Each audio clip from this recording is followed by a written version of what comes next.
this morning after South Carolina got its very first super regional win in program history. Fans were lined up over 2 hours before first pitch to make sure they had the perfect seat.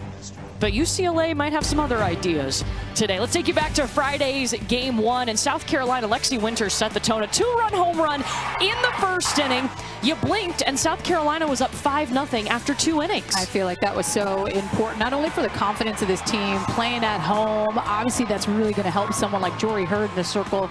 And to me, they made a big statement right out of the gate. Yeah, UCLA allowed 9 runs. That's the most. Columbia Super Regional, a must-win. Tinsley delivers the first pitch for Quincy Lilio, the transfer from Oklahoma. And I don't think it was a surprise, having not seen Tinsley yesterday. I think you could assume, having looked at their traditionally how they've done it this year, that we were going to see Tinsley today. For sure. It just didn't make any sense in what the score was yesterday to bring her in, right? Like, knowing that if UCLA wants to get out, they got to win 2 more games. You want to keep her fresh. It was the combo of Taylor Tinsley and Caitlin Terry that got UCLA to the World Series last year. Lilio finds some open ground to roll it out to the gap. First hit, first batter.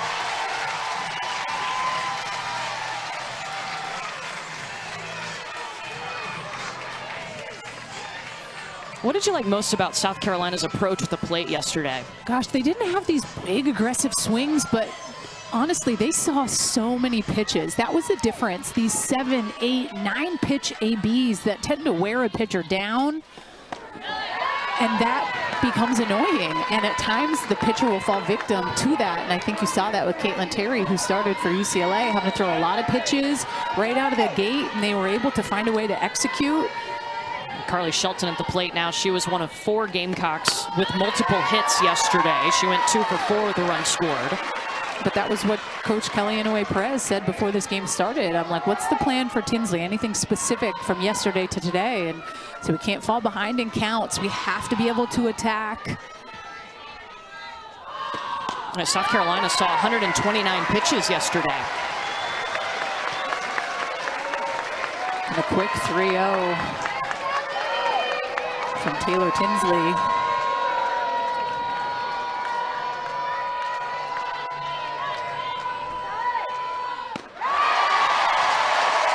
A 4-pitch walk. A single and a walk have put 2 on to start this game for South Carolina.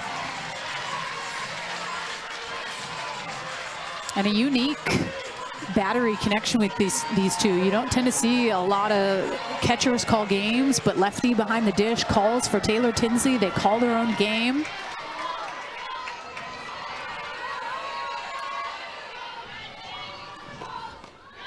This is Ariana Rhodey stepping in, and she's their single season all-time home run leader, single season record for walks.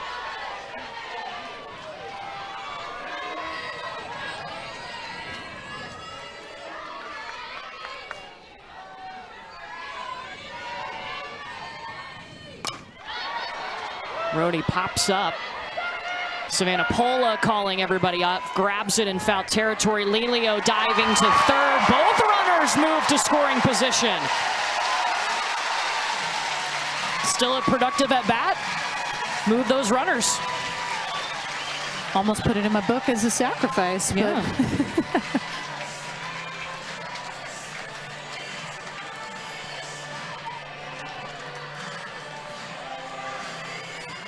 And now you see Taylor Tinsley and Alexis Ramirez, they call her lefty, and you mentioned it, they call their own game. So we talked before this game to their head coach, Kelly Inouye Perez. They had gone over some more things, some tweaks they wanted to make against this lineup today.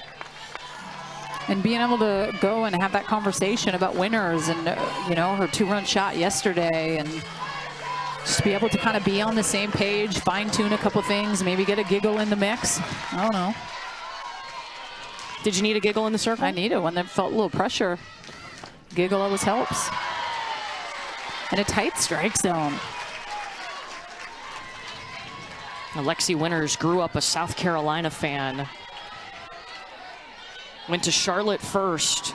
Was there for a couple of seasons, the everyday starting catcher last year, and now she's taken on that role here at South Carolina.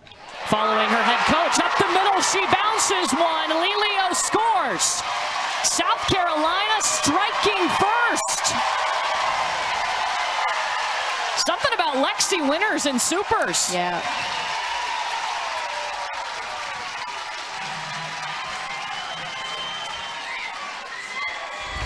And this is just keeping it short and simple. Right back up the middle.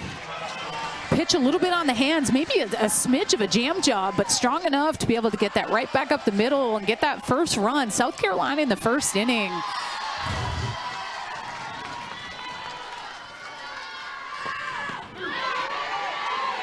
And now Ella Chansey, the third baseman.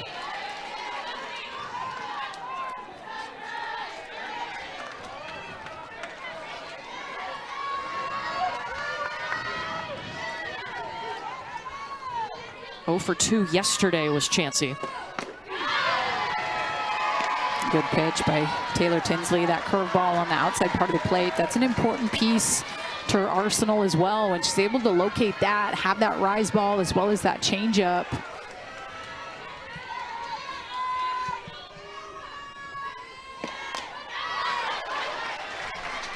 Chansey hanging in there. When South Carolina scores in the first inning, 22-3. That includes a win yesterday. Ashley Chastain Woodard's taken over this program, taken over her alma mater, and got them to a super regional, just their third super in program history. Got their first ever win in this round yesterday.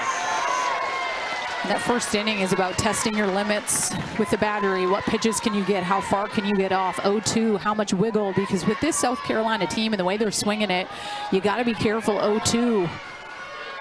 It's a good spot by Taylor Tinsley at that count.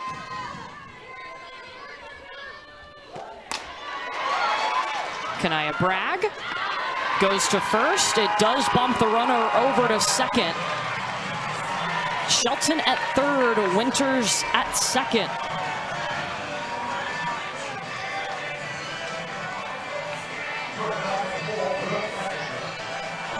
Taylor Tinsley just allowed 1 runner fewer in 7 appearances. Already got 1 up on the board right now. Brooke Blankenship on a 5-game hit streak.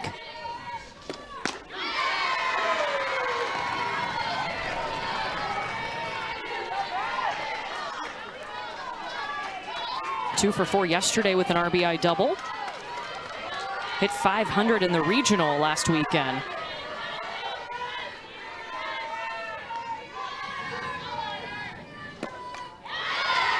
In South Carolina yesterday, I was impressed with their 2-out hitting. They were 6 for 12 with 2 outs. That's dangerous. It means that they're just unfazed. It's a team that can work deep into counts. They're patient. They will take their walks.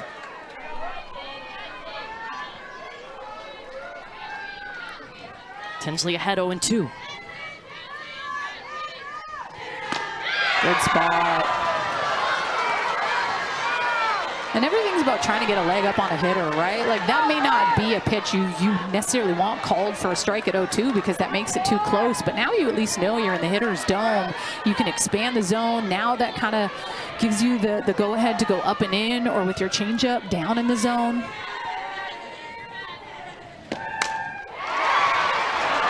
Right to Savannah Pola at second. Carolina leaves 2 on, but the Gamecocks jump ahead. An RBI single from Lexi Winters. Jessica Clements leads off. Having watched UCLA last weekend, we got to see them firsthand in the regionals. Did not look like the same team we saw yesterday. No, they did not. 3 run rule victories last weekend. Maybe not as much pressure on the offensive side as they probably felt yesterday. Different environment when you're going away for a super. What is it, first time since 2016 that this team has been on the road for a super? There's definitely a difference, but this is a battle-tested Big Ten UCLA team. I mean, the grind is real and the travel that they had to endure. Kelly I told us before this game that she feels like this group is very well tested. So she was confident that she would see the adjustment today from her team. They have no choice. Their season's on the line. Just going to say that. It's do it now or go home. Clements to left. Emily Vincent has it.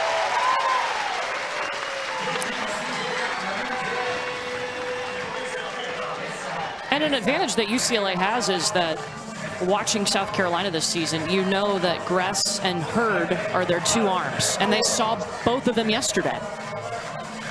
And you know they went and did their homework to figure out adjustments they needed to make. It's not that they necessarily couldn't put barrel on ball. That wasn't it. There were moments when they needed to step up. And I mean, I know you can't put the weight of the world on two players, but listen, when you get to this point in the season, and there was a big inning with the back-to-back base hits when you had Jordan Woolry coming up and Megan Grant.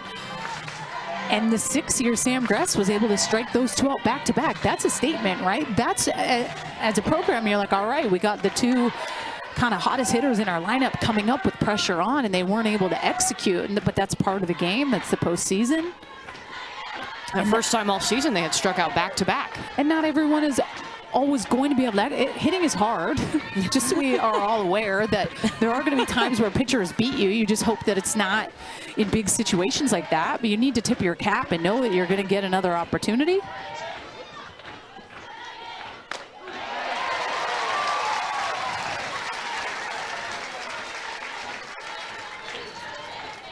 Gress goes up Sau khi ahead, chồng 1 tôi and Trịnh Đình 2 qua đời, on em Savannah chồng liên Pola. tục tìm đủ lý do ngăn không cho tôi đến gần thi thể anh.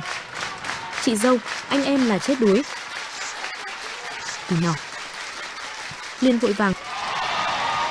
Cảnh Hàn Yến Yến lén lút xuất hiện trong đêm, đến gặp Hàn. Well, a game 3 in Gainesville. Well, we have a game 3 here in Columbia, South Carolina. Courtney Lyle and Danielle Laurie with you as the Gamecocks, who won game 1, their first super regional win in program history, are already up 1-0 thanks to an RBI single from Lexi Winters. And now Savannah Pola at the plate facing Sam Gress, who got the start today, the 6th-year veteran. Pola to center, and she's retired. 2 down. And a UCLA team who run-ruled every opponent they faced last weekend at the regionals looked a lot different yesterday, Danielle. Yeah, different vibes, man. The super regional or regional last weekend for UCLA looked a lot different than South Carolina's. So there is a little bit more of a pressure going into a super on the road with UCLA having run-ruled back-to-back-to-back. More pressure they probably feel with being in this stadium, this crowd. Jordan Woolry, first pitch. And that is out number 3. 3 up, 3 down, and South Carolina leads 1-0 after an inning. Season. And Taylor Tinsley gets the start today. First pitch coming into Abigail Knight hits her. UCLA is trying to force its 6th Super Regional Game 3 in program history with a win today. They have never been swept in Super Regionals. And it wasn't really a surprise that we saw Taylor Tinsley get the start today for UCLA. Didn't see her yesterday. We saw their other 2 main pitchers, and so no-brainer that you were going to see her start. Well, and 3 pitchers on staff with over 100 innings pitched. I think that goes to show that they are battle-tested in the sense where you can put anyone out there. Addison Fisher, the freshman through the Big Ten championship game, got some good experience there. Sellers. Oh, Grant scooped it up off the dirt. Double play. Crashing in from the corner. Yeah, this is too easy. If you're Knight, you got to know that that ball bounced at times. I know that that's hard. First base coach should be yelling and screaming for them to get back, but a quick 2 outs for UCLA. Just the 11th double play this season, compared to a South Carolina team who's turned 28 on the year. Both of these teams really good defensively, top 10 in the nation in fielding percentage. And Megan Grant, somebody that had to move over to first base because they had some injuries in the infield, lost their freshman shortstop and then second base, so they had to shuffle people around starting March 1st. Kanaya Bragg has taken over that shortstop position. She's also a true freshman. This is Emily Vinson in the 9 spot. Pop up. Savannah Pola wants it. No. Caitlin Terry tried to get it in foul territory. Well, you heard the communication of room down the line, but no communication between Caitlin Terry and Savannah Pola. I got to give that to Savannah Pola all day, and she must have heard Terry on the side and just said, hey, I hear her. She's got her momentum coming forward, but with how big of a run it was, I think that's Pola's ball. So now it's a 1-2 to Vinson. Yeah, if they would have caught that, it would have been a 6-pitch inning for Taylor Tinsley.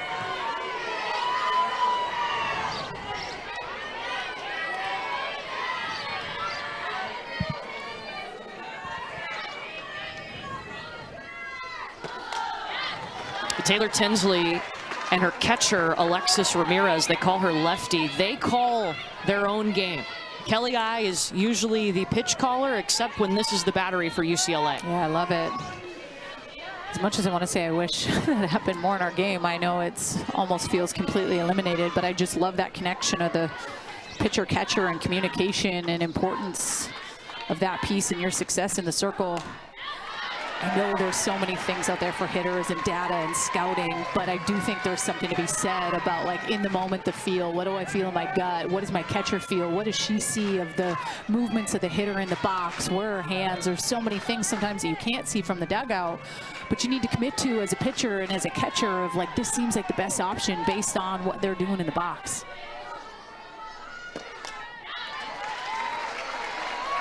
And it was fun to talk to them about their preparation. A couple of days ago before the Super Regional started, we got to sit down with Lefty and Taylor Tinsley, and they start by scouting with Coach Kelly Inouye Perez, and then they go through their own game plan of, you know, what are we going to do against this hitter first, second, maybe third time through the lineup.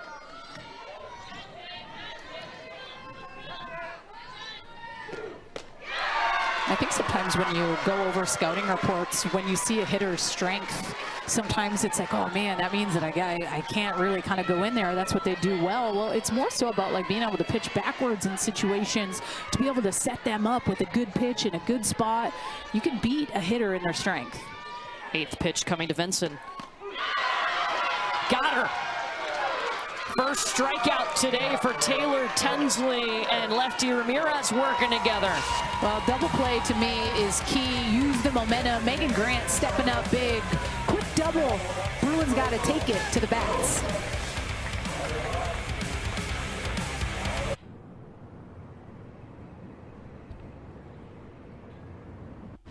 It's a rare thing when someone you've been with for so long finds a way to surprise you.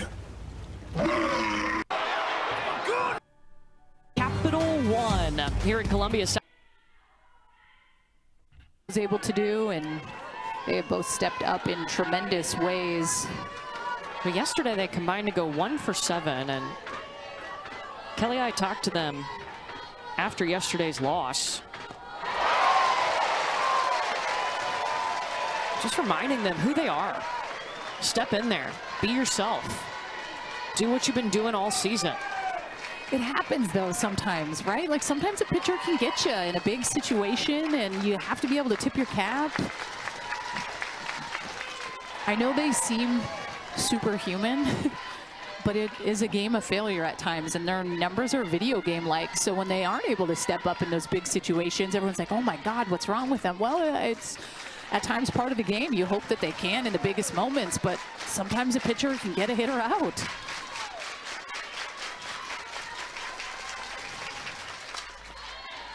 Which is hard in a hitter's game. It's so much more hitter's game on every single level than it ever has been. It's tough to be a pitcher, especially a strikeout pitcher. ERAs are inflated, home runs are up, power's up. There's so much available to the hitters to scout and do their homework on the pitchers.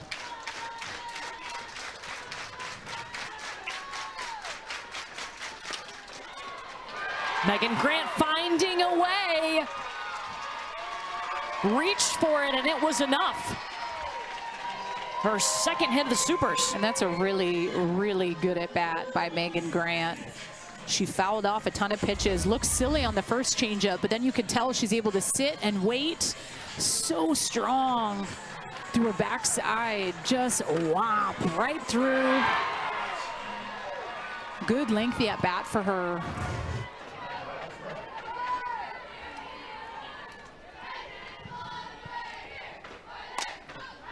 Now Riley Slimp, the true freshman left fielder, follows her. And this is a UCLA lineup, I mean, an offense that's been tops in the nation in so many different categories. Top 10 in average, third in runs scored this season. Just looked a little shell-shocked yesterday.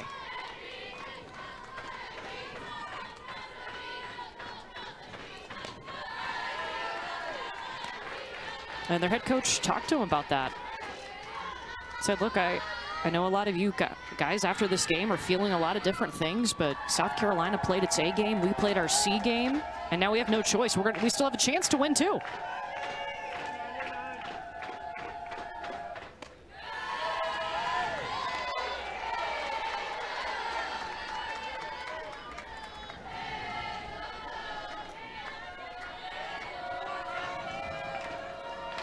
Two balls and a strike to Riley Slimp.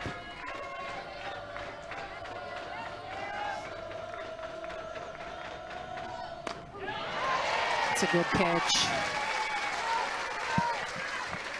And that pitch on the outside part of the plate is important, obviously, to establish in on the lefties, but against those righties, she tends to always kind of have that arm side run, meaning her pitching arm, everything tends to favor a little bit more on that side.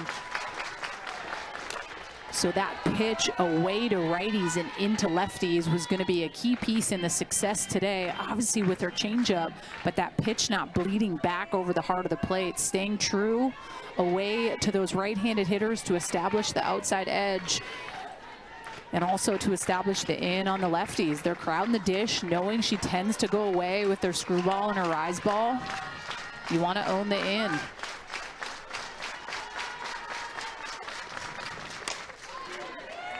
Slimp lifts it to center. Quincy Lelio has it. Megan Grant holding it first. And there really is a vast difference in the game plan for the lefties and the righties, because those right-handed hitters know that she's almost giving you the Megan Legenfeld effect. And for those true Bruin fans that are watching, Megan Legenfeld was a pitcher for UCLA. They won a national championship in 2010. I mean, girlfriend could throw 100 screwballs in a row, and you knew it. And some of you still couldn't hit it, myself included. So as a right-handed hitter, it's having that awareness. Okay, do I need to move back in the box, more so the backs of my feet towards the other side to be able to open up and clear the inner half, so I have enough kind of ability to turn on that pitch that's going to run in on my hands. And for the lefties, can I toe the line enough and crowd the plate enough to be able to barrel something up with the mentality to hit it to left field or through the 5-6 hole? You can see where Lefty Ramirez is in the box. Yeah, off the plate a little bit.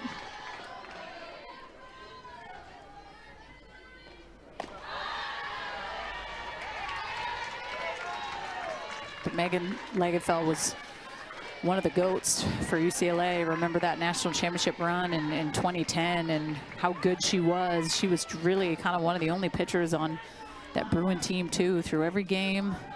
UCLA has a lot of GOATs. I know. Like a GOAT farm.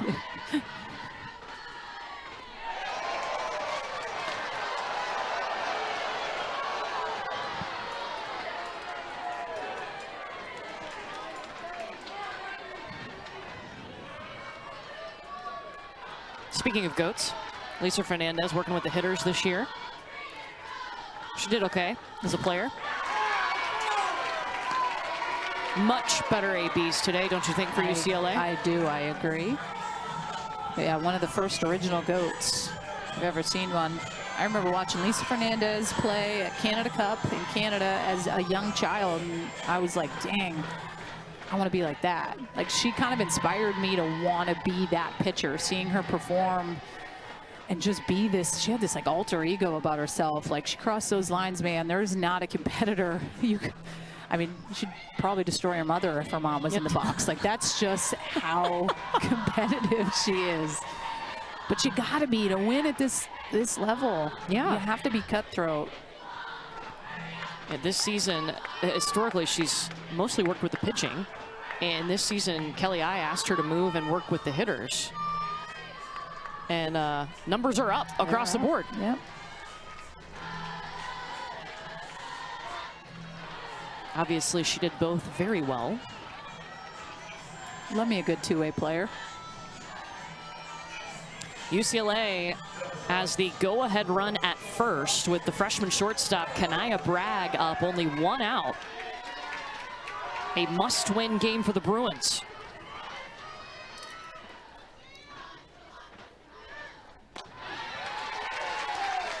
And a first pitch strike from Sam Gress after the visit out to the circle by her head coach, Ashley Chastain-Woodard. Woodard and Zach Parsons are the pitch callers for South Carolina.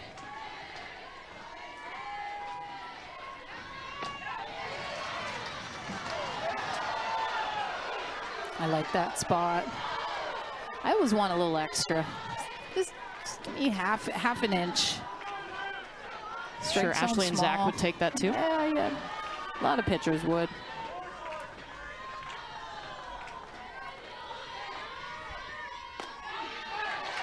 Chastain-Woodard, of course, was a pitcher here at South Carolina. Had success at Charlotte and then got the call to move 90 minutes down the road to coach her alma mater. You picked that one up on the first ring, I think. Ball and 2 strikes to Kanaya Bragg.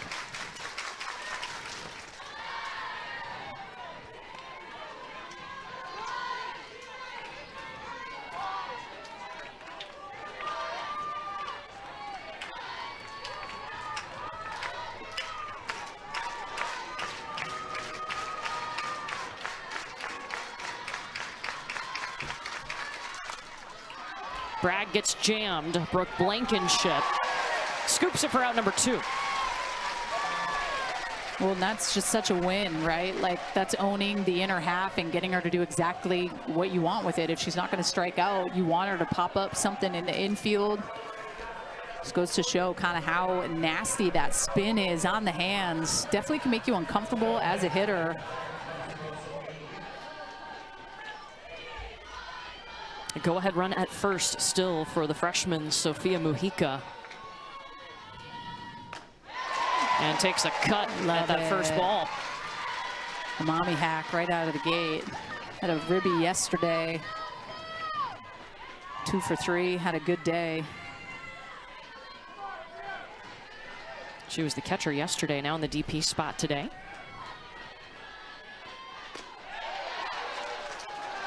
That's a good hold, and that's a good spot. We have not seen Sam Gress go outside to those right-handed hitters yet. Everything has been in. You're seeing the back of the heels, close to the chalk line, the batter's box.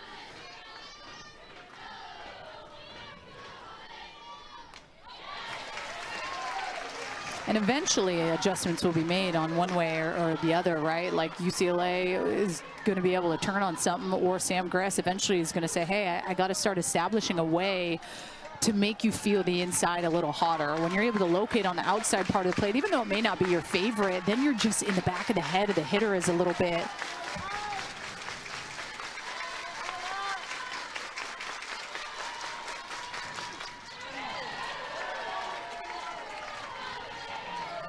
Mujica hanging in there. Sophia Mujica played with the Team USA U18 World Cup team over the summer with Addison Fisher, who was the top recruit in this year's class. She's a freshman pitcher now at UCLA.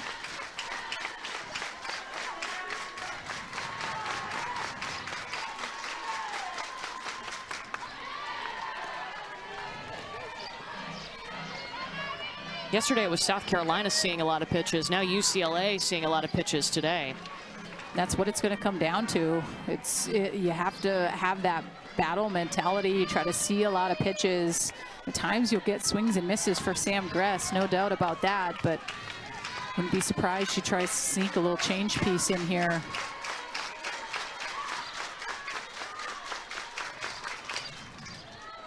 And that's that pitch on the outside part of the plate. Misses a little bit. but just kind of changes up the eyes of seeing something away, body looking away, making her work. This will be the 7th pitch to Sofia Mujica.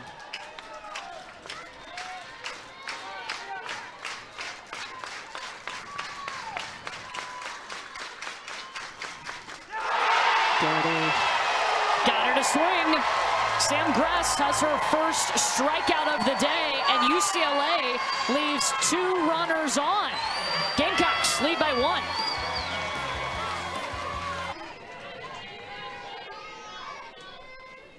Well, and the goal was to finish middle of the pack for SEC, because if you're able to do that, you're able to get some really big wins. That puts you in a position to potentially host a regional.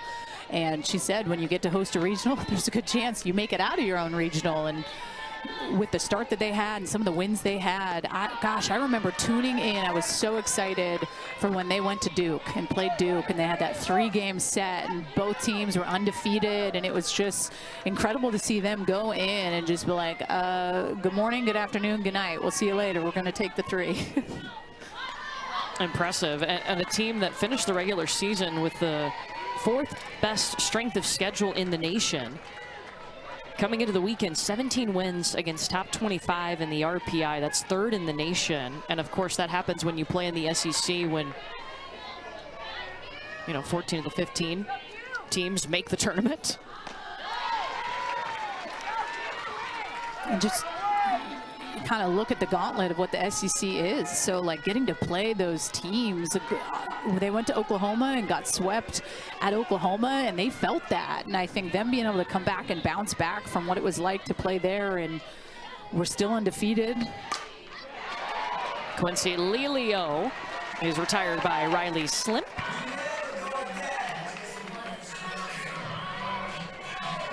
They went to Oklahoma and lost those 3 games, came back home and ended up losing to Coastal, to a hot Coastal Carolina team. And then from then on, they made just a vast difference and a change, and really kind of went hard and hit SEC hard. And a lot of big top 25 wins, went 13-11 in SEC play. And yeah, 6 series wins against top 20 opponents this season for South Carolina. So you knew coming into the tournament they were going to be well tested, and a pretty balanced team. Makes them dangerous. They had a pitching staff. I don't know if you can go through this tournament with just 1 arm. Oh, unless you're Texas Tech. Oh, yeah, it's a it's a $1 million arm right there. But that was incredible, right, to watch. I mean, Nyjah Kennedy threw every pitch. She has, and she's the difference maker. But I've loved watching their offense since the Big 12 tournament, have her back. Carly Shelton into foul territory. Bruins can't get there. But punching their first ticket, shoot, I saw Patrick Mahomes watching softball, doing like some commercial or something yesterday. That was I was so like, cool. You and I were going to dinner. I was like, I feel like you need to kind of look at this, because this is cool. Like, we went to Texas Tech, and seeing someone like Nyjah Kennedy and wanting to tune in, seeing them punch their ticket to their first Women's College World Series ever. Carly Shelton trying right field. South Carolina hasn't been to the Women's College World Series since 1997. UCLA has been there 32 times. Every time I say that, that number still amazes me. They've won 12 NCAA titles.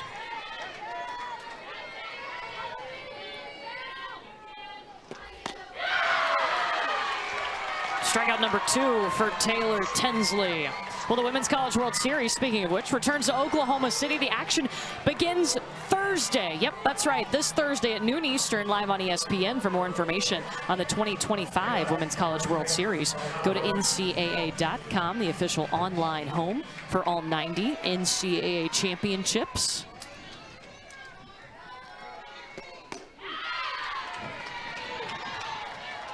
And you can just see the pace that Taylor Tinsley is throwing at, and the command of her pitches right now, settling in rather nicely, spreading the zone. She's working that curveball well. Facing Ariana Rhodey, who's on a 4-game hit streak. She's their RBI and home run leader. At one point, she had reached base in 37 straight games, second longest in South Carolina history. She also hit 5 home runs over 5 games. That one hops up away from Woolry, and Rhodey is able to reach first.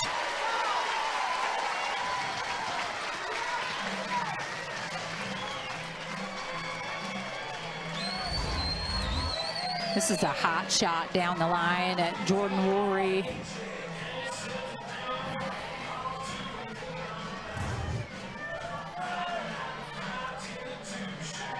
Waiting on the official word of how they'll score that, but Rhodey is aboard for Lexi Winters.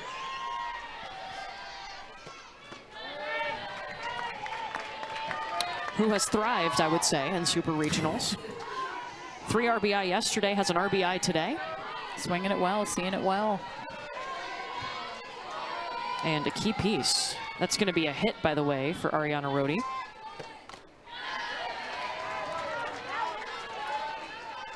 And I feel like the postseason too is always so fun because you get to see who becomes hot at the right time. And, you know, winners put up great numbers all year long, but to be able to go into a super regional and yesterday have that 2-run home run, which just kind of got the crowd and everyone going. Like, those are the little moments in the postseason that make it special. And her story just special. Went to Charlotte. And then when Coach Chastain Woodard got the job, she called Lexi and asked her to come with her. Lexi was crying and laughing. Her parents had no idea what was happening. It was like a dream come true because she grew up a South Carolina fan, was actually the Batgirl for the Gamecocks. And one of her favorite players was Carrie Lyons, who was a catcher on that '97 World Series team. And Carrie told her, now you're at the same whole plate that I used to be catching from. And look at baby Lexi on the right. This is so cool. First of all, Cocky just looks great. Hasn't changed. I haven't seen him make an appearance yet, but those are always like the feel-good stories, though, when you have those athletes that have always been a fan of the program that get the opportunity to wear that jersey across their chest. There's just a different love when you get to do that, especially when you've grown up as a kid, whether you went to camps or go to different sporting events. It's almost sad you only get 4 years. Well, some get 7. True. Or 6. I think I actually have a year left. Oh, well, your phone's about to start ringing. Make a comeback. Taylor Tinsley fired up. 2 strikeouts in this inning.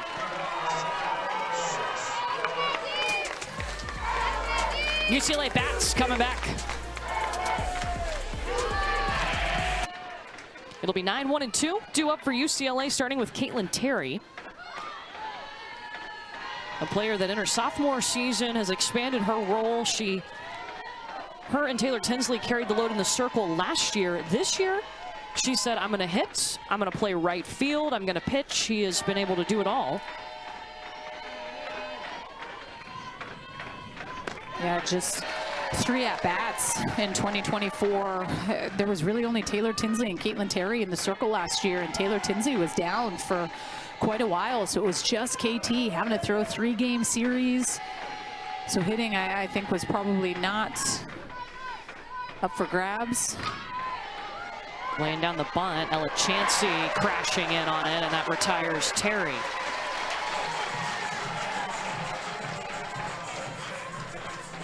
It's going to be interesting to see the second time through here for UCLA and adjustments that they make off of Sam Gress, whether or not they kind of look change up a little bit more, how the lefties are going to adjust to those pitches on the outer half. I always love the second time through the lineup. Jessica Clements. First pitch hops over to Ariana Rhodey. Oh, quickly 2 down. Those are like secret victories as a pitcher, just so you know. When I did that, I was just beaming inside, like, let's go. 1 pitch. Not a secret anymore, geez. Well, you got to let everyone know what she's thinking out there. But first pitch change up when you get a hitter to swing and get a quick 2 out. Fire me up. Savannah Pola.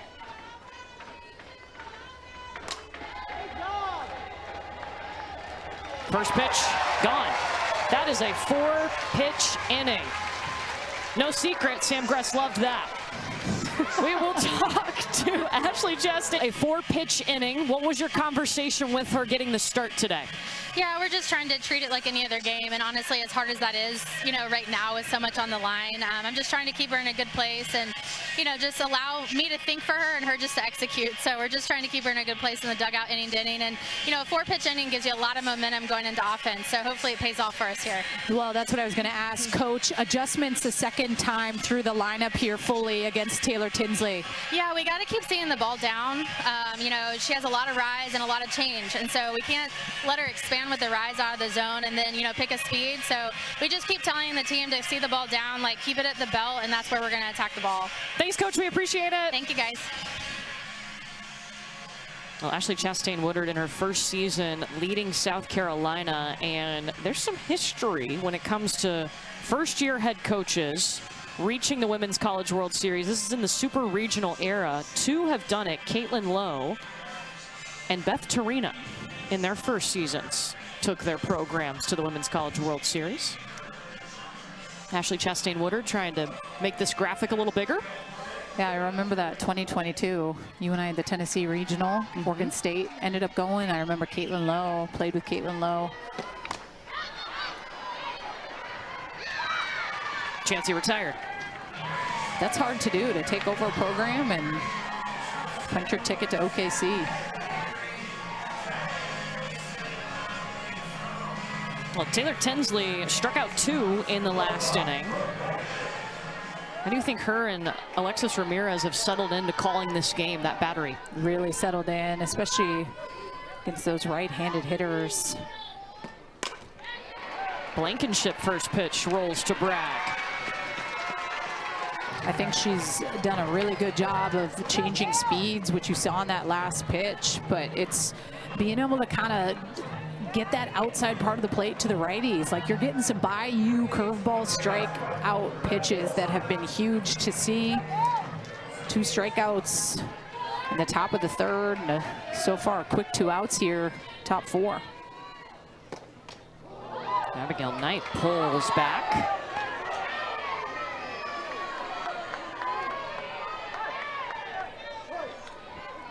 Taylor Tinsley in front of friends and family. She's from about 2 hours away. You see her parents right there in the stands, Keith and Denise. She's got about 20 friends and family here in Columbia that drove over from Lawrenceville, Georgia. Yeah, she said to all her teammates, "You don't mind if I use your passes?" Yeah. We got the whole crew coming in. Didn't mind the cross-country flight.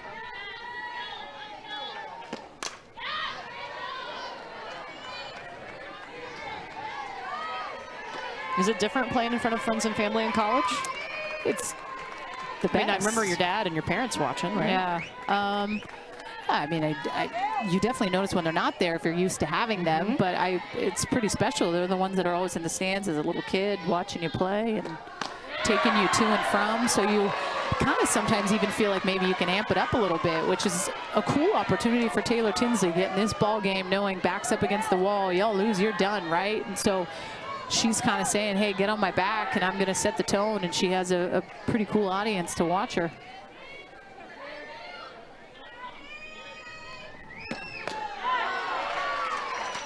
It's going to be a full count here to Abigail Knight. Tinsley retired the first 2 batters in this inning on 2 pitches.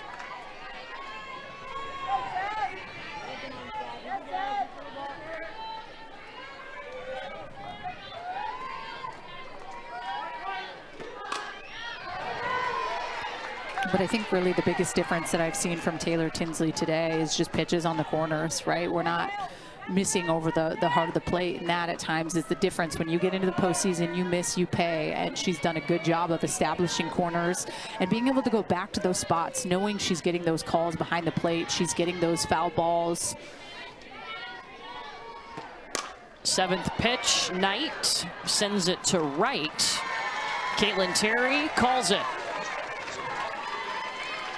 3 up, 3 down, and we'll talk to UCLA head coach Kelly Inouye Perez when we come back to Columbia. how your battery is managing and calling this game. Just outstanding. You know, we had a great study session last night, just figuring out how we could be more effective today, and I like what we're doing. We had very little swing and miss yesterday, but Taylor and Lefty are throwing with clear intention.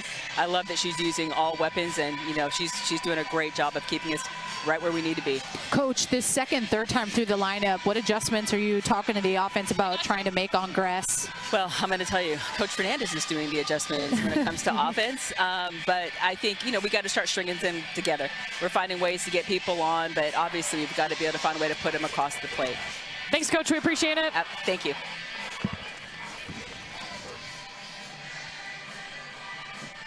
Jordan Woolry up here. 0 for 1 today.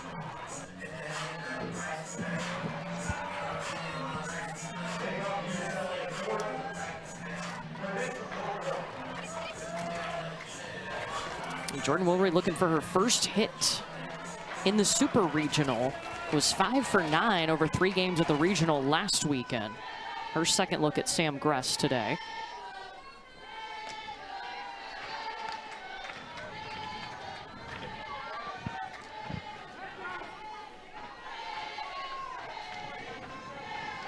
She has the second most RBI in a single season in UCLA history. Numbers have just been up. This will be an easy grab for Ariana Rode. All right, Megan Grant is coming up. Let's get in her head on what she's thinking about when she steps into the box.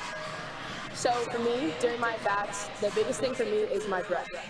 So just working on slowing the game down, you know, keeping my focus to just me and the pitcher. I kind of like to treat my bats as kind of like a one-on-one battle. That way I take out everything from the equation and just keep it simple. I love that, the breath focus. And keeping it as simple as can be, even though the weight of the world feels like it's on your shoulders in some of these situations, especially with the numbers that someone like Megan Grant has been able to put up. I mean, 25 home runs, 79 ribbies.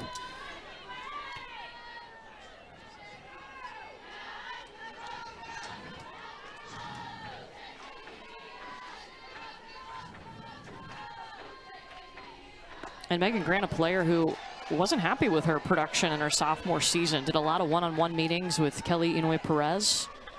Helped with the mental mindset. Also went back to work and just tried to take that pressure off, and it paid off. More home runs, more RBI, a better batting average. And look, 335 is not bad. Well, and it is insane the pressure that athletes put on themselves now more than ever, right? There's so many other factors sometimes than just like getting to play the game, and then when you don't feel like you're playing it at a high level like you expect, you feel it more with all the outside distractions and things that can bring you down. And Megan Grant's got a multi-hit day. This one rolling to the warning track. Oh, that's good defensive play by Lilio. So good.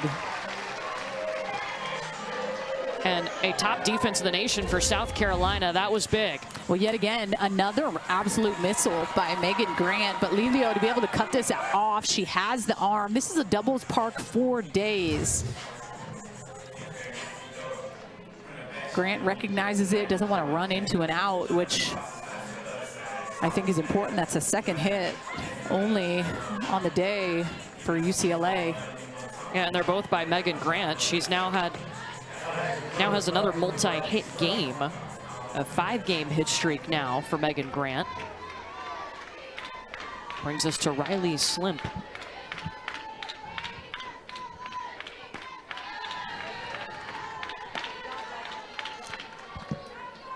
Like I said, there has to be just this like comfort level with wanting the ball on your hands as a right-handed hitter and being comfortable as a left-handed hitter, being able to go with a pitch, because lefties aren't getting a whole lot in on the hands. They're crowding the plate a little bit. And if you're not comfortable going with someone, a pitcher like Sam Gress will eat you up. But before this inning even kicked off, Coach Lisa Fernandez had everyone all kind of brought in together, was talking shop with them all, especially the second time through the lineup, adjustments that she wants them to try to make in constant communication. Bubba Nichols also works hard with the lefties, communicates well, kind of what the plan of attack is.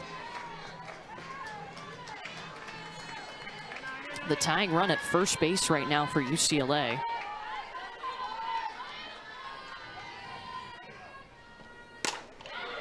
Riley Slim, well struck, going back is Quincy Lelio. So good. Flipping her glove around.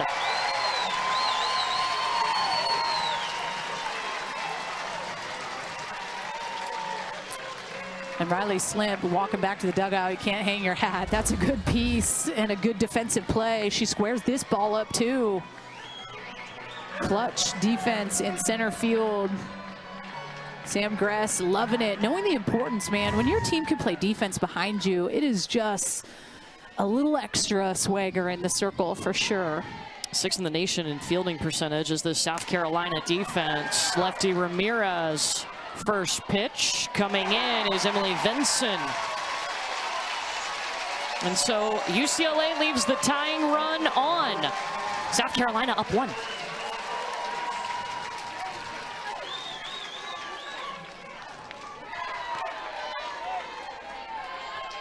And we mentioned that Taylor Tinsley and Alexis Ramirez, they call her lefty, they call their own game.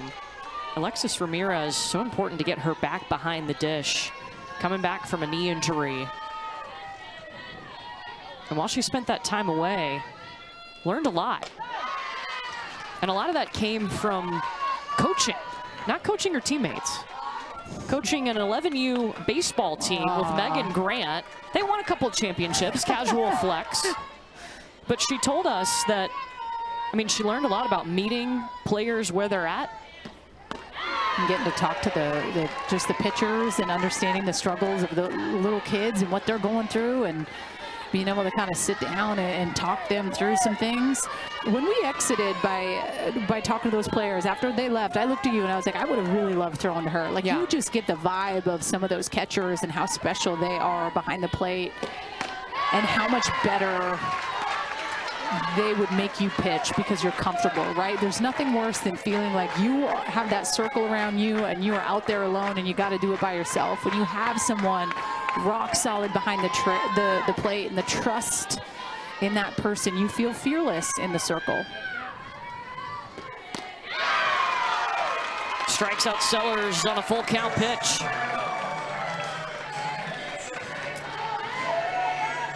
4 Ks for Tinsley. And this is clutch. This is just heat on the hands. Low rise, good pitch. Just under it.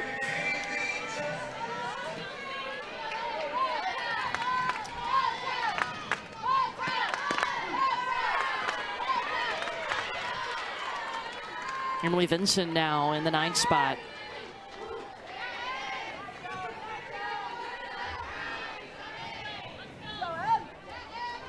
Tinsley's retired the last 5 batters she's faced. And 2 quick strikes. Got you on the in, got you on the away. Now where am I going? And that's when you know that Taylor Tinsley is feeling it. She's able to get ahead. And then she can kind of play around, whether it's with that rise ball. At times we haven't even really seen her throw her changeup nearly as much as we have in the past. She hasn't needed to because she's been able to own the out on the righties with that curveball.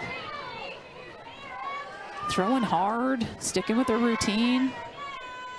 And coming out of high school, she was the #1 pitcher in her recruiting class. Now in her junior year, and most importantly, healthy. Battled injuries last season. Back-to-back swing and sit down.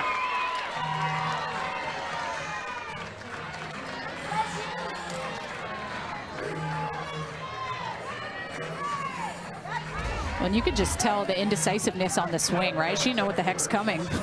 She really didn't. But those are the pitches before that. You take a quick 0-2 and then you set yourself up for failure with the changeup.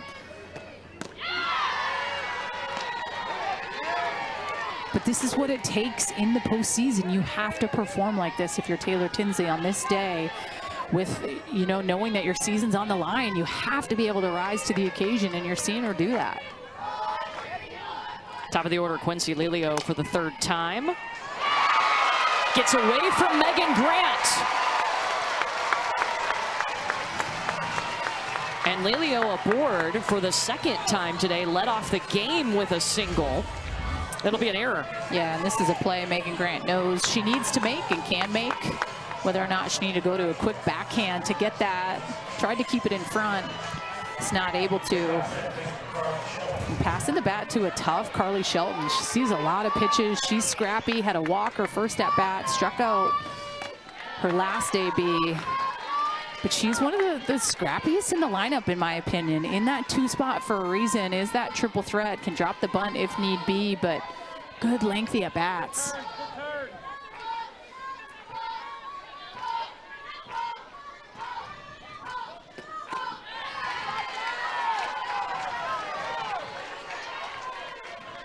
To account to Carly Shelton, who's walked and struck out today. Tinsley struck out the first 2 batters in this inning. Lelio aboard via the error.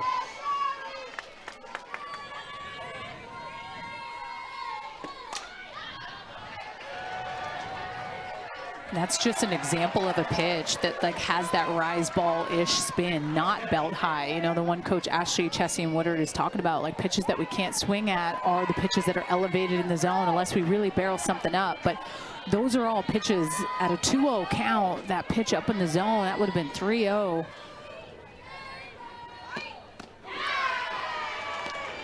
And then a hitter's count change. Now what? As a hitter, that's what I'd be thinking, oh shoot, yeah. Now what? Where's she gonna get me?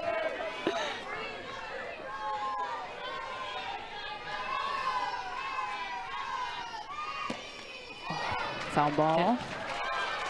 It hit her. I thought that hit the knob. I thought I saw it hit her hands.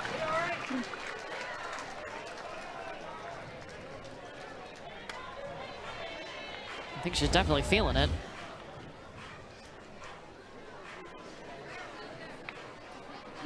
Oh. Did it hit the knob? I mean, it looked like it had a good bounce back, but. UCLA is challenging. The call on the field is hit by pitch. That play will be under further review.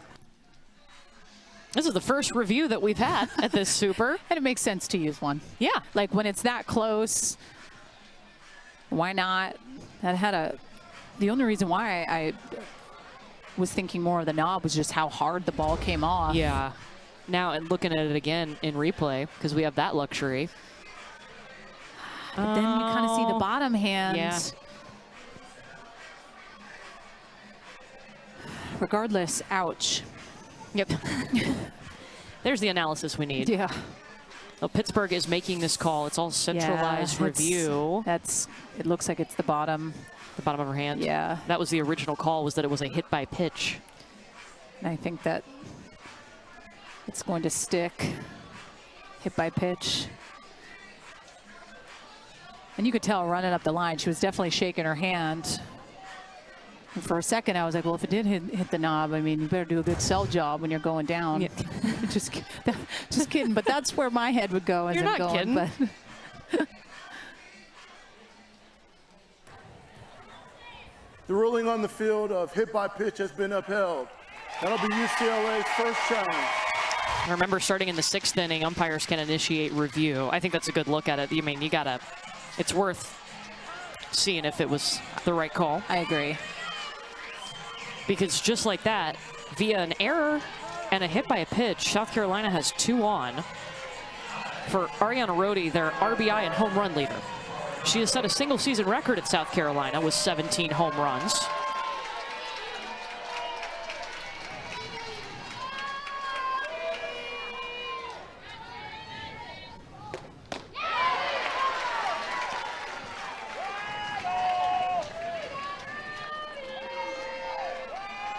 South Carolina 1 for 4 with runners in scoring position today.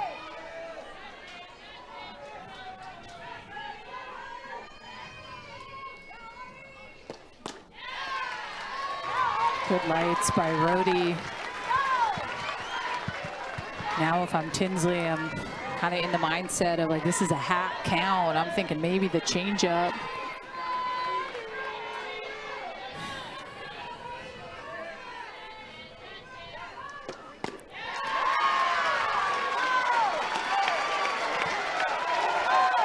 3-0.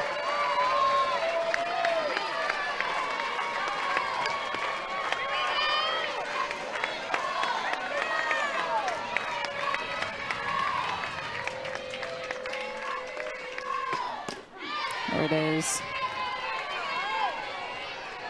There's something too about just having a left-handed catcher when a curveball is a solid pitch of yours, just the frame job that they're able to get with their glove on the outside part of the plate for you. Instead of their glove drifting across the plate, they're able to really get and hold that pitch tight.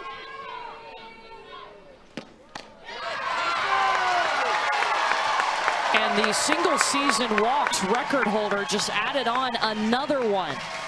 Bases are loaded via an error, a hit by a pitch.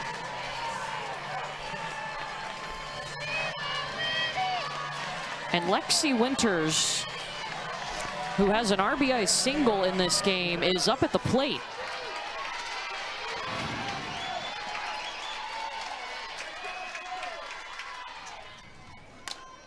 She's a .385 hitter with the bases loaded, and this was yesterday in the first inning for Lexi. Yeah, 2-run shot in a pitcher's ballpark. I will say that it is a hard field to go yard in.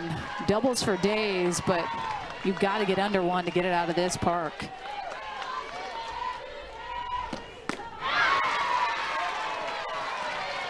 Remember, Taylor Tinsley struck out the first 2 batters of this inning, but then an error at first base allowed Quincy Lelio to reach.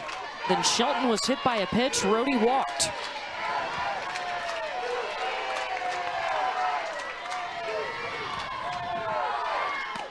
Ooh, good spot.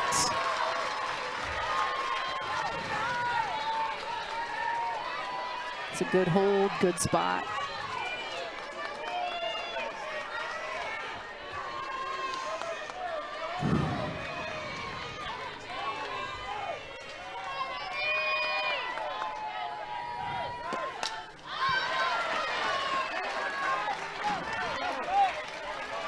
Glad there's a roof over here. I got you.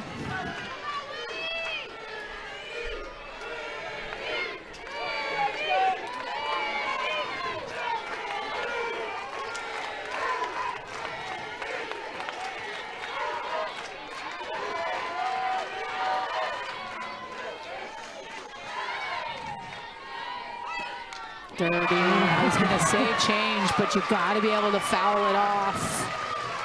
That's exactly what Winters is able to do. And now, if I'm Taylor Tinsley, I'm almost like really kind of climbing the ladder here. Whether she goes with that curveball or climbs the ladder, 1-2, up and in. Winters gets it down. And 1 for South Carolina. Make it 2 off the bat of Lexi Winters. An RBI machine this weekend.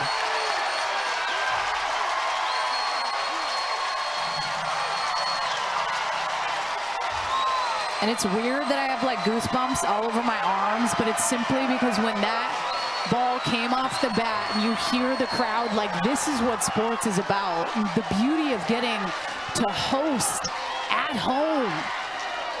This is why you want that, because it just makes a difference.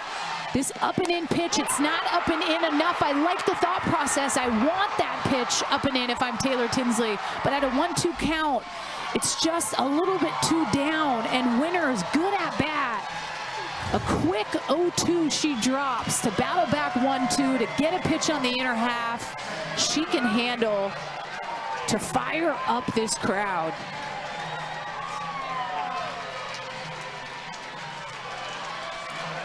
It makes you think of just the little things, right? The defense, it's potentially a different ball game.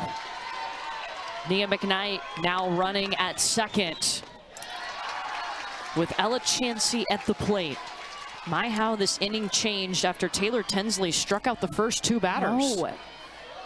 Sometimes it's how it goes, right? The defense, the team will make you pay when you're not able to step up and make the good plays, the easy plays. When a team gives you an inch, you take it a mile and you take advantage, and that's what you saw South Carolina do.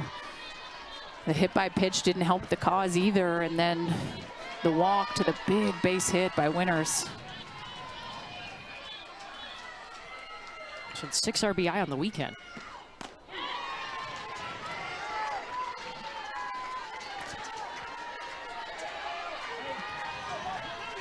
South Carolina 10 runs with 2 outs for the tournament.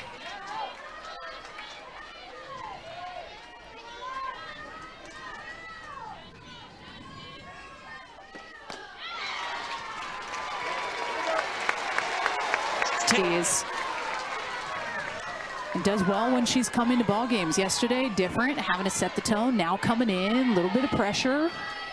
Yeah, all last weekend she entered in relief in the regional and did an outstanding job. She now takes over after Sam Gress only gave up 2 hits, both to Megan Grant.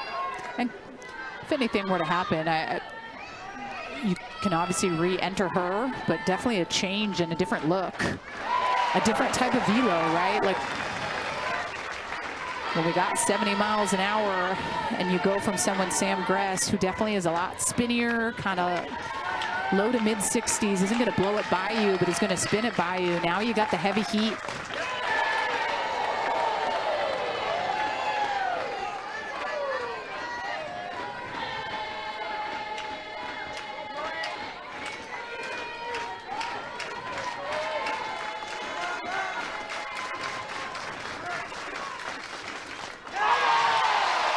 And starts with a strikeout of Kanaya Bragg. Welcome back to the circle. Sunday Night Baseball matchup, the series finale between the Dodgers and the Mets, 7 Eastern, ESPN, ESPN Deportes, and ESPN Radio. Our coverage begins at 6 Eastern with Baseball Tonight, Sunday Night Countdown. I almost said tonight. It is confirmed that today is Saturday. Yes. I'm just in a little softball bubble, and I love it. Sofia Mujica. She hits in the 8 spot. UCLA's 7, 8, 9 hitters for the tournament, 2 for 12. Mujica. Gone! In a pitcher's park, she goes yard! The true freshman, her 8th home run.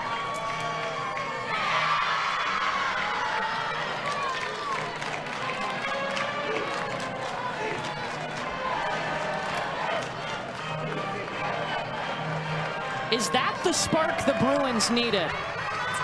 Well, Sofia Mujica yesterday, 2 for 3 with a clutch ribby, and then just on time for the velocity. That's really what it comes down to. She doesn't need to swing too hard. When that barrel meets, the velo supplies the power, and it gets out of here. It's UCLA's 8th home run of the tournament, their first in supers. Oh, and Ellen Chansey tried to get there in foul territory as Caitlin Terry popped it up.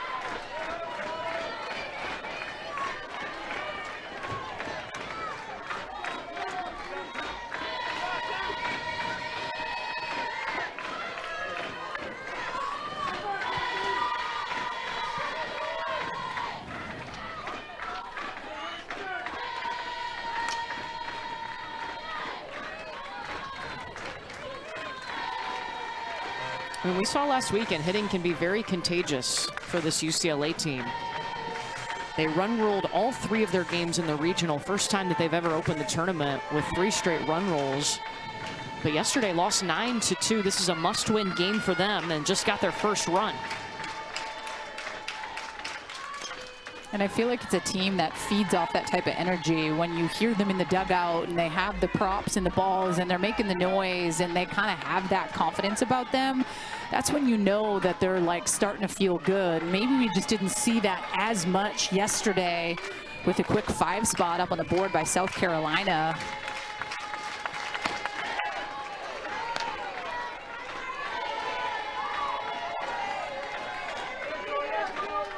It's a UCLA team that averages almost 7.5 runs per game.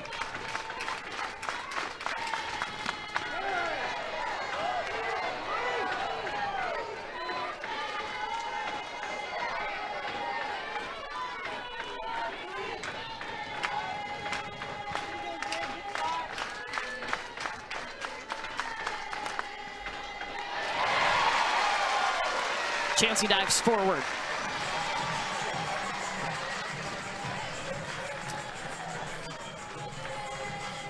And the top of the order, Jessica Clements, who was the star of the regional, if you will, because 7 for 11, 636 last weekend, her very first NCAA tournament, spent 4 years at Cal Poly, elected to stay there to get her degree, probably could have transferred earlier, but wanted to finish up that degree, and now is at UCLA doing the John Wooden's Transformative Coaching and Leadership Master's program. She'll stick around the program next year to finish that Master's. Ooh, that hit her. You hear Coach Fernandez yelling out a way to get on.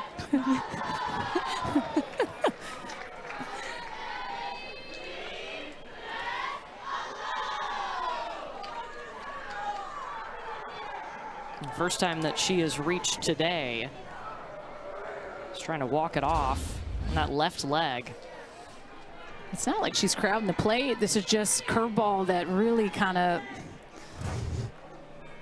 drifts too far, and that hurts. It's her kind of her back knee, just above the kneecap. It's going to be a solid bruise.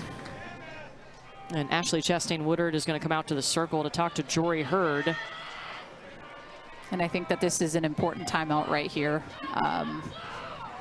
Just we've seen kind of what sometimes when you give up those free passes or the things happen, they can spiral out of control rather quickly. So to be able to go out, kind of talk shop, Savannah Pola, one of the hottest, if not the hottest hitter in this lineup, in the 2 spot. And of course, South Carolina trying to get back to the World Series for the first time since '97. UCLA needs to win here to force their 6th Super Regional Game 3 in program history. If not, their season is over.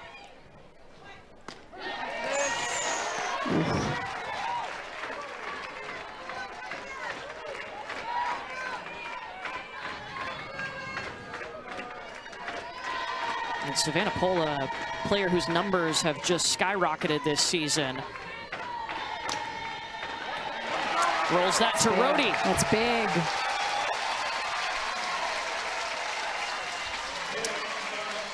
They give up the solo home run, but get out of the inning without any more. Send it to the shortstop.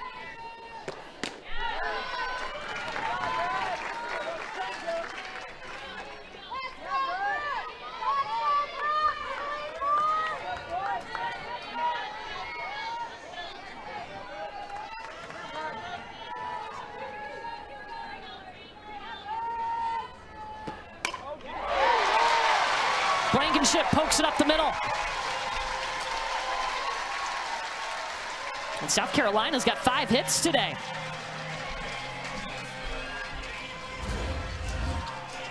Two count. She does a good job of being able to get this pitch. I mean, maybe missed a little bit over the plate, but just a good scrappy at bat. I like the production and just kind of the lower half of the lineup. I know we've had a little bit more production up top, but like just kind of looking at Blankenship stepping up in that situation, knowing the importance of trying to punch back, right? UCLA scoring in the bottom half and making it a 2-run ball game. I mean, my mission when I'm stepping in the box in the top of the 6, how can we get that back? How can we have our pitchers back?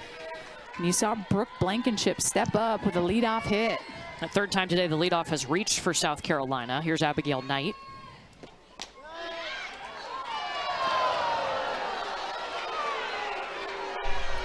Crowd didn't like it. Really? At least the umpires know kind of maybe that wasn't a strike. Everyone's let me know. Oh, they can't worry about the crowd. That's the first time the whole game that I've heard the crowd about a strike or a ball. And you know what that means? It means he's doing a good job behind the plate. That's Chris Neighbors behind the plate today for us.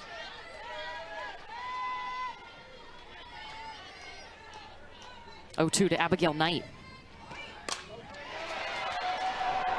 Clements running up to grab it. Blankenship holds it first.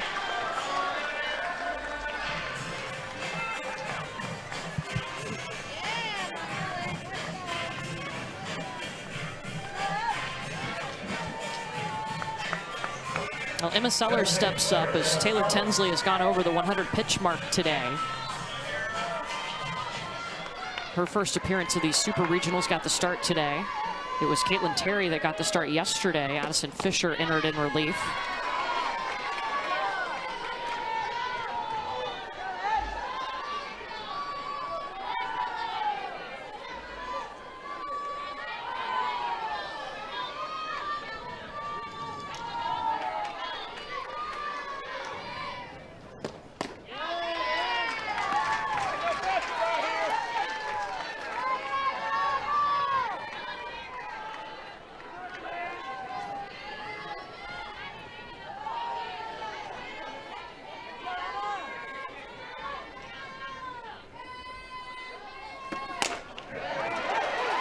Bragg diving. But no chance to make the play. She did a good job of laying out for it to stop that ball, but 2 on for South Carolina. This is a nice job by Emma Sellers. She kind of hits this ball in the hole. Kania Bragg does everything that she can, but too much speed up the line. Importance of laying out for that stops the advancement of Brooke Blankenship from getting to third base, keeping it in front, but timeout by Coach Kelly Inouye Perez. Just come and talk to the battery.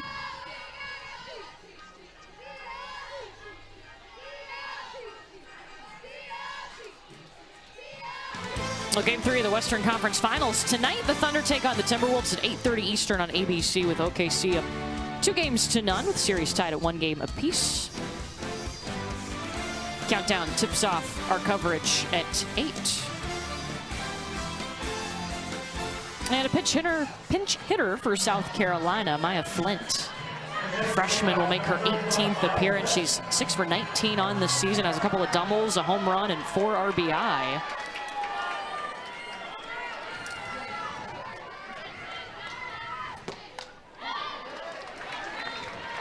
I think at times there's nothing harder than being the pinch hitter. Your name's called, having to come in late into a game. I mean, trying to stay as present as you can throughout the game, getting nuggets of information. Hey, what's she throwing? Righties, what are you guys seeing? Having a plan.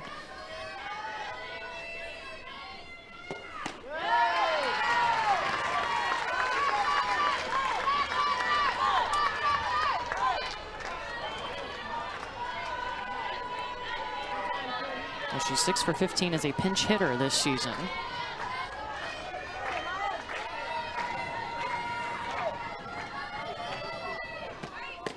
Good pitch by Taylor Tinsley.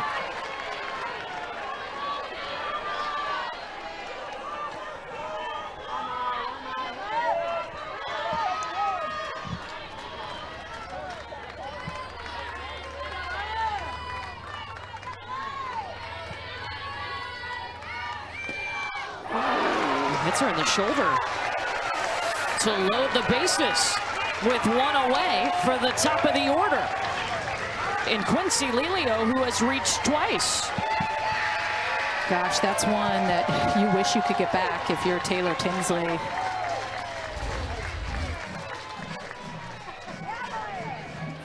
Just the rise ball up under the hands and it doesn't hit the elbow guard. That probably takes your breath away. See trainer coming out to check on Taylor Tinsley. Not sure what happened. Maybe something when she landed, might have rolled that left ankle, kind of looking down at her foot. Janice Lee is the athletic trainer for UCLA.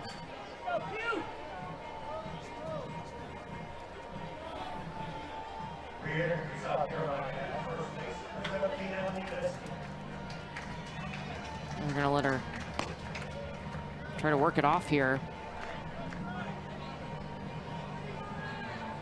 It is, you generate so much power and force through that front leg when you land, whether, you know, it's the resistance of your front side, but when you land with that left foot, you know, your body weight isn't going over your front side, you're resisting that. So there's just so much force created behind the pitch to throw hard, to make the ball move, to make it break. And if you step unsteady, definitely Can feel it.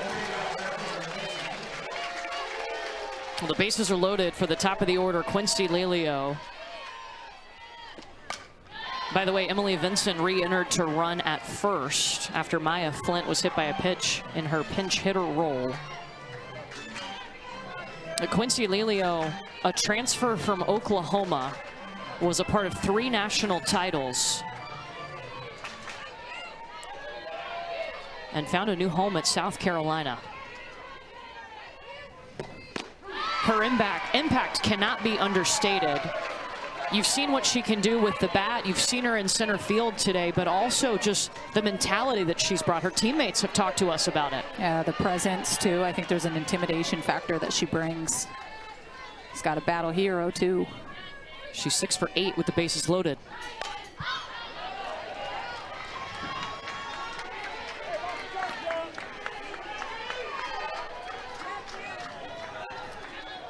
She said when she got to South Carolina, Katie Browder, who handles the hitting, had the same philosophies that she had used at Oklahoma, so she was able to fit in right away. It's a good battle by Lelio. That's a good pitch by Taylor Tinsley.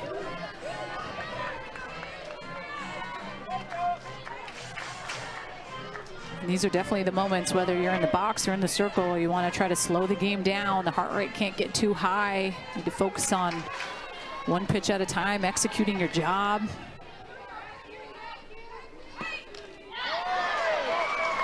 Foul ball. And the hard part about Lelio is she just covers both sides really well. I mean, I think you can catch her off guard on the inner half. She can spray to left center. It's just being smart about what's being thrown, location.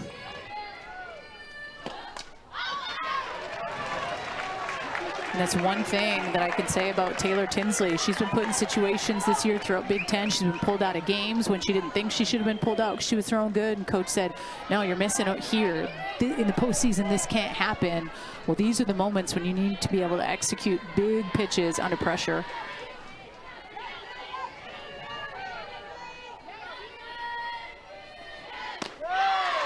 That's a good spot. Chalk that up as a good spot by me. On the flip side, that's a good take by Lelio. Way too far outside, but 1-2 count, already 8 pitches.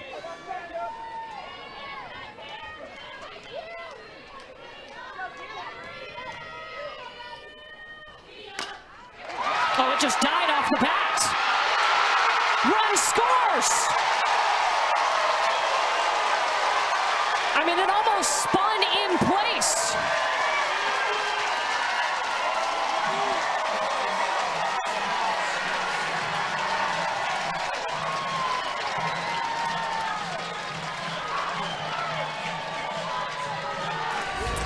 Well, nothing like the old swing and bunt, huh? Can't do this more than one time. It's perfect. I don't think you could do that again if you tried. Sure can't. Yeah. That is a hit. Scores Blankenship, and the base is still loaded. 1 out for Carly Shelton. First base left early. We've been seeing this a lot. Saw this a couple times in that Liberty Oregon game last night. The 2 challenges used by Liberty were just specifically on the base running.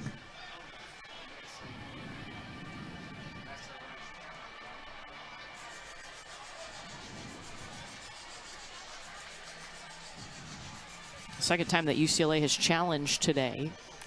And at this point, with bases loaded, like there's no need to have to take a steal type lead, right? The rule of thumb is you want to make sure that that ball has left the pitcher's hand before you step off that base. So you're looking at first base.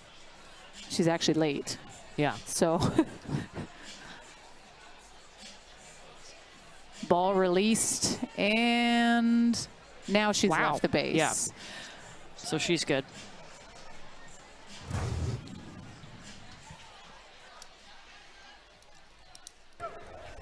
The ruling on the field has been upheld. The runner did not leave early. That will be UCLA's second challenge.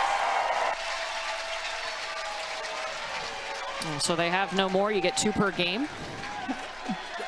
But to make sure that the communication is there with the base runners, knowing it makes no sense to have to cheat a lead at this point, right? Like, this game is still tight. It's being smart with the base running across the board. I feel like we've seen this last year coming into this year, and at times how much that can alter a game if it's an out, if you're not smart on the base pass. I like that you can't challenge it on a home run. Me too. Yeah. We saw some home runs get taken off the board last year. What a buzzkill. It was such a buzzkill. Let her have it. Carly Shelton hitting 400 with the bases loaded. Hopper to Pola, going home. Got her.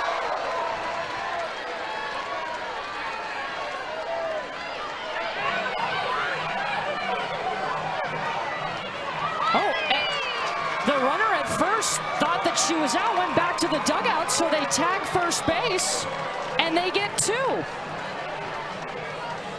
She would have been safe on the fielder's choice because Pola went home.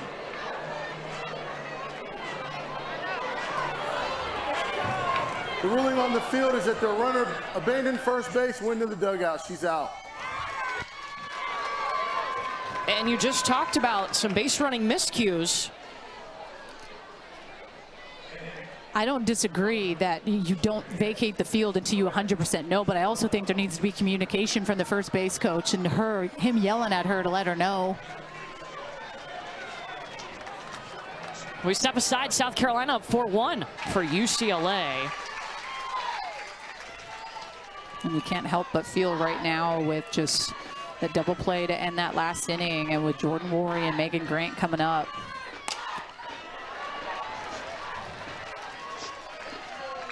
Lilio grabs it. Back to the studio with Matt.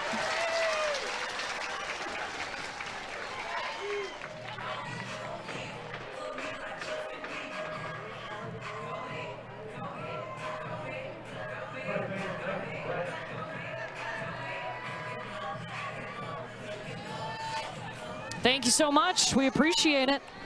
Super Regional Saturday, sending teams to the Women's College World Series, and South Carolina 1 win away from going back to the World Series for the first time since 1997. It's a must-win game for UCLA.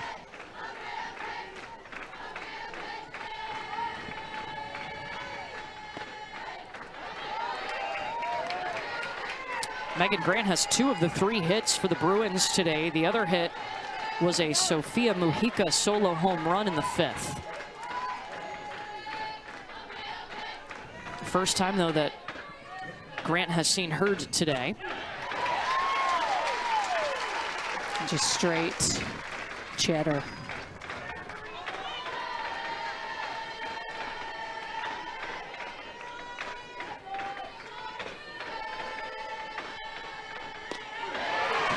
Dirty, hard to soft.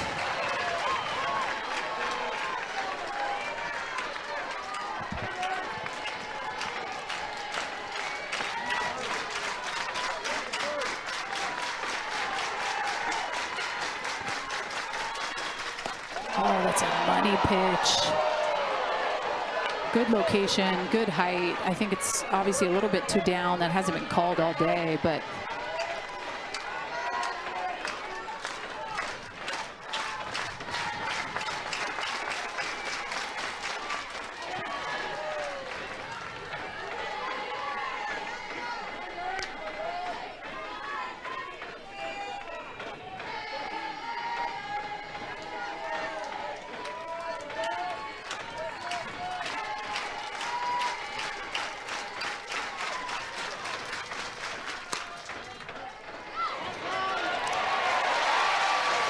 Brody did a nice job of regrouping and making that play.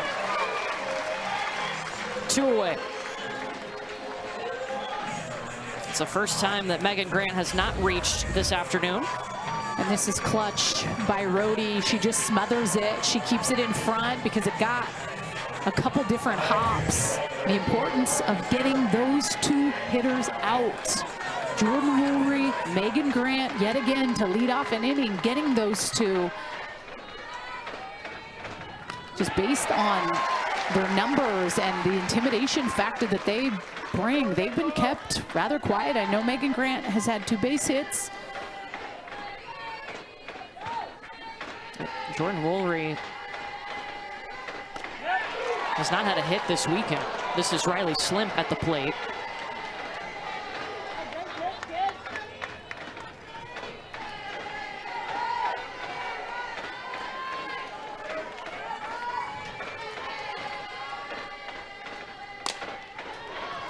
Slim finds the grass.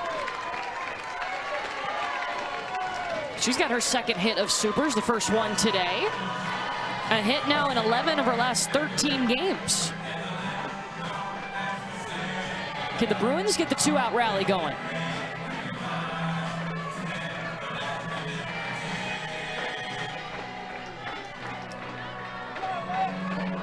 Alexis Ramirez walked in the second inning.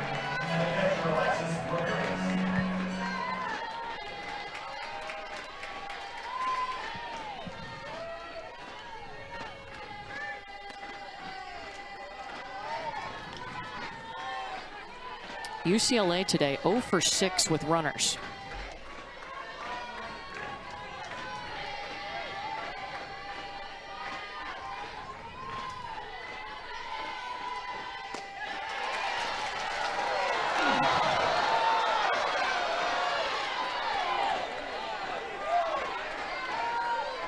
Lexi Winters walking out to the circle to talk to Jory Hurd and the infield.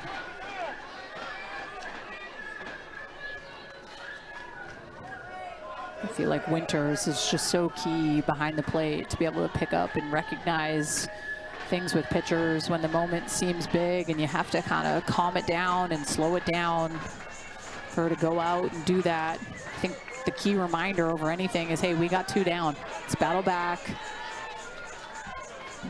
No, they played great defense, but sometimes you forget, even as a pitcher, that we got 2 down, and that gives you a little extra life. Like, oh, okay, yep, 2, let's go.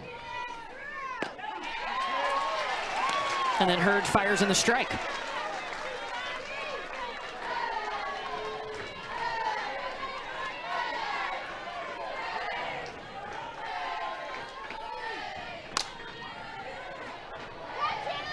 And both Jory Hurd and Sam Gress talked to us about how much Lexi Winters calms them down and how key she is. I mean, when we said her name, both pitchers' faces lit up. I know. Just because you know the importance of that and how much better you pitch when you just have that connection. It's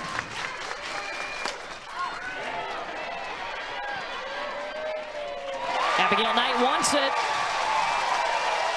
Little pep talk paid off. South Carolina up 4-1. So UCLA will get to bat, of course, in the bottom of the inning. Their season on the line at the moment. They have never been swept in a super regional. And if you're the Bruins, you want a quick inning here and then get those bats back up. momentum is a huge factor. So for Tinsley to go out and keep it what the score is. And they definitely have made her work, but on the flip side, I feel like at times she's been able to step up and make some big pitches, but 120 pitches to start off going into the 7th inning here.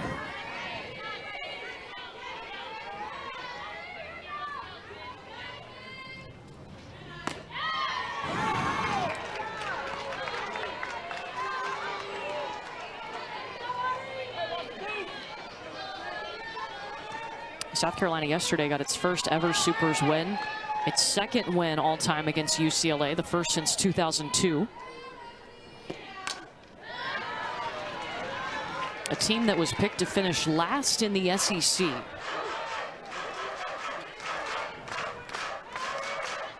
Creeping up on a Women's College World Series appearance.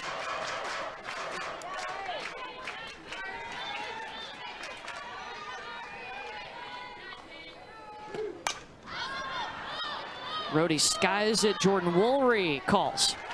One away. How do you handle Lexi Winters now? You've seen what she's done all weekend.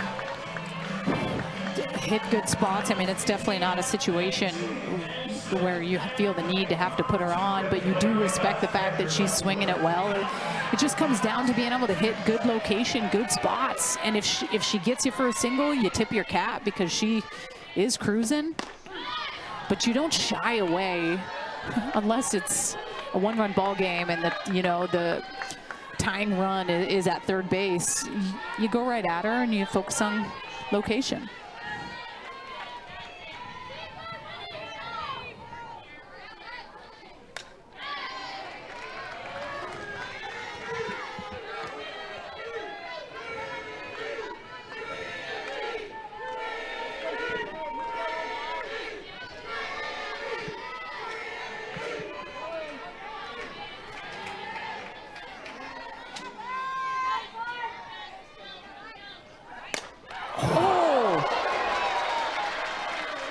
Right back at Tinsley. I mean, fortunately, she had her glove up.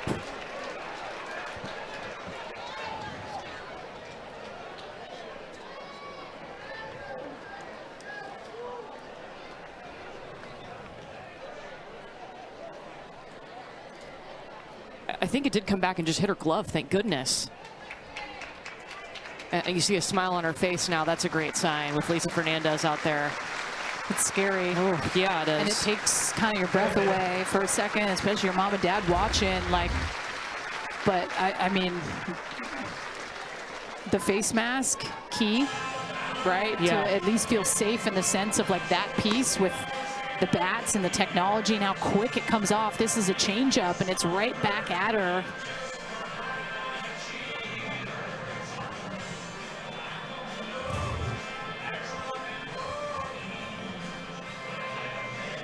And her parents watching on. Again, family and friends from about 2 hours away.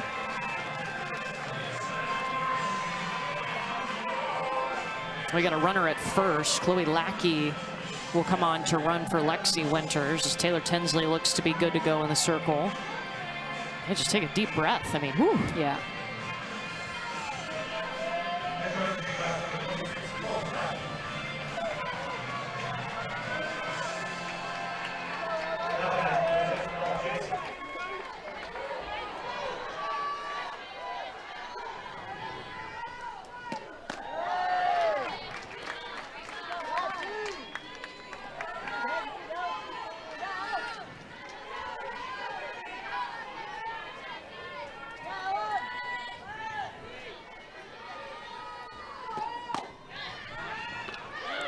Ramirez going after the runner at first. She's safe.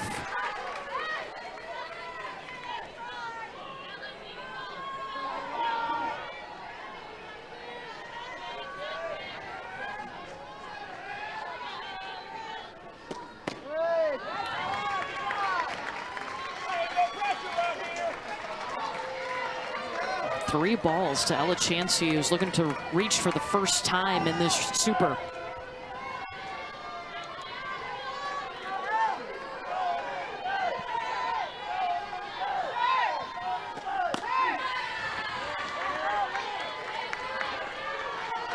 Chansey, one of those 6 players that came over with Ashley Chastain-Woodard from Charlotte. She's going to stick around next year and be a GA.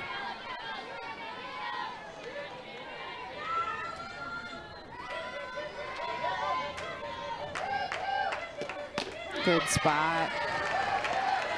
Working it back.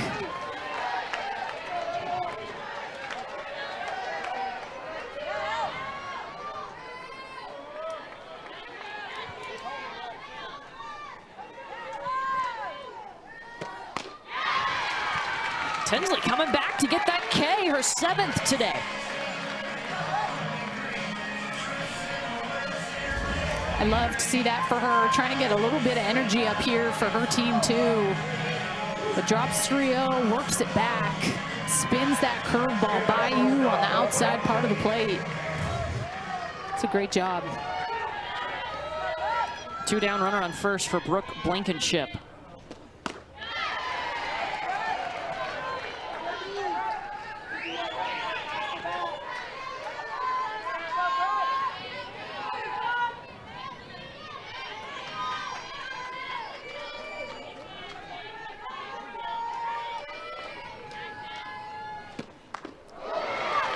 That hits Blankenship.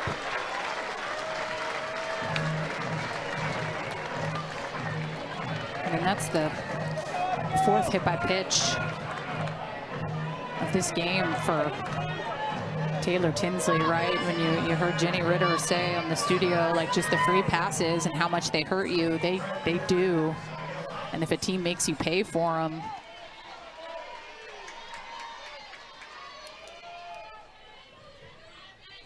Abigail Knight with 2 on, 2 out. And we've seen how South Carolina can cook with 2 outs. Well done.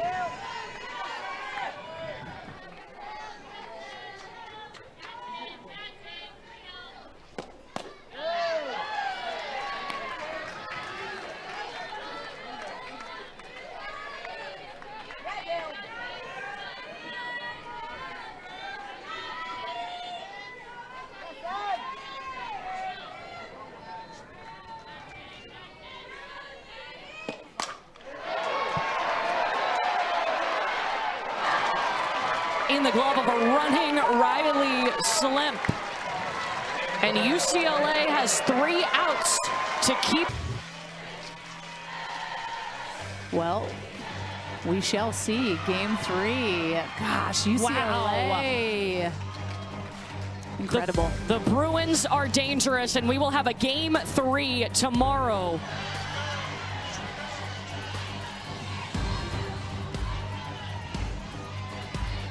UCLA comes back to win it and force a game 3. Jordan Woolry